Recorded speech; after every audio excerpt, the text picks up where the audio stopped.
For sale, baby shoes, never worn.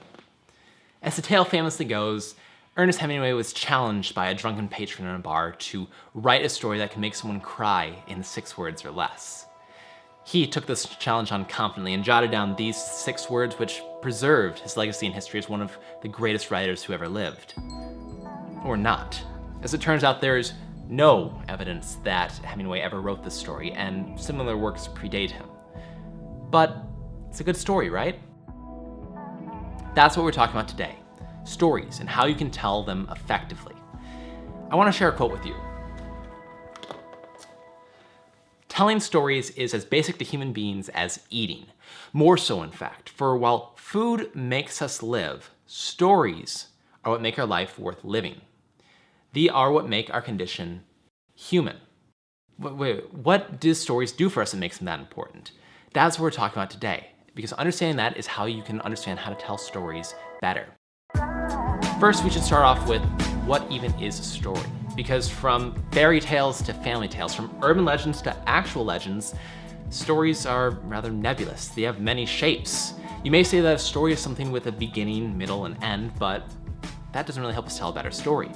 So instead, I want to say that stories are a journey into a character's struggles that reveals a truth about life. Now, that is not a story. But it is a definition, and that definition has 3 parts to it: a journey, a struggle, and a truth. And understanding these 3 parts is critical for understanding how to tell better stories. That's what this course will go into, each one of these 3 keys.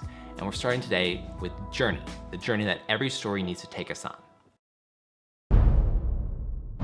In 1949, after studying the myths of various cultures, Joseph Campbell forged a theory about what makes a story great, about what our greatest stories do.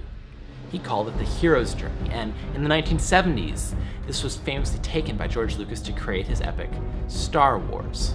According to Campbell, the hero's journey is made up of 3 acts: separation, initiation, and return. In separation, our hero leaves his home for a greater calling. And then in initiation, he is put through trials where he has to be tested and gain new skills. And then finally, in Act 3, Return, he uses these skills for the benefit of us all. On the hero's journey, our hero ventures out into the unknown, going to a new world, and when we listen to a story, we do the same. That's what the best stories do. They take us from the here and now to the story's world, to the there and then. I find this most striking when you visit a good movie. When you go to the movie theater, you lose yourself in it and you start living in the character's world, feeling what they feel and sympathizing with their struggles. You forget that you're in the theater. And that is one of our goals with the story, is to immerse our audience in it. And we can use this understanding to help us tell better stories. Try this. Close your eyes for a second and picture your room. You're sitting at your desk, and now get up from your desk and walk out of your room. You can do it, right?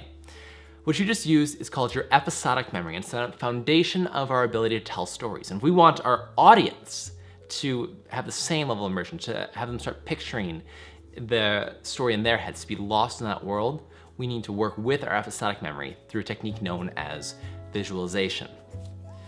Visualization is creating a 3D mental world in full color that you can walk through. This also has the side benefit of making your stories incredibly easy to remember.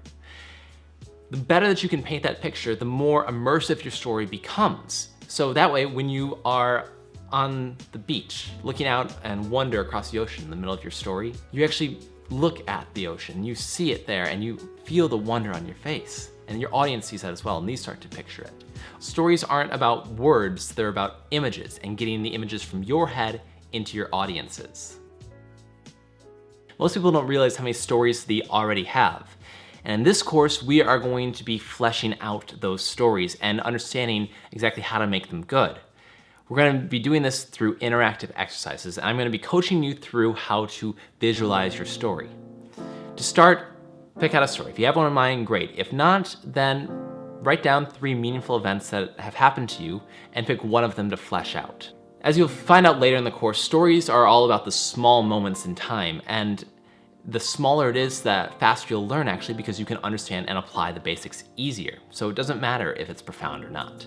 Once you have your story in mind, get out a piece of paper and briefly describe it. Pause the video now, do that, and I'll see you when you get back. Welcome back. So now that we have our story briefly described, we're going to start visualizing it. To start, we're going to pick out a moment, the main moment, the one that you thought of when you first thought of the story. Once you have that in your head, we're going to answer some questions. Pull out your piece of paper and write below it the answers to these questions. Where are you right now? What does the scene look like? Who else is involved in that moment? Where are those other people relative to you? What do their faces look like? How do you feel right now? What does your face look like? What happened before this moment? What happens afterwards? Spend about 3 minutes writing answers to these questions, and I'll see you when you get back. That is visualization, and for your most critical stories, we would go through and do this for every single scene so you could walk through it like a movie. But for now, one scene is enough. And even doing that one scene will make the story 10 times better than it would have been otherwise. It starts to come to life. You may have noticed that you start to live through it, that you can picture it clearer in your head, and you start to feel the same way that you did when you first experienced that moment, where you start to empathize with the characters more. Using those feelings to tell an effective story is what we're going to be talking about next time. As you're starting to see, telling stories is powerful stuff. And if all of life is a stage, what you're telling is a story. And what you're doing here is making that story your own. As always, thanks for getting better.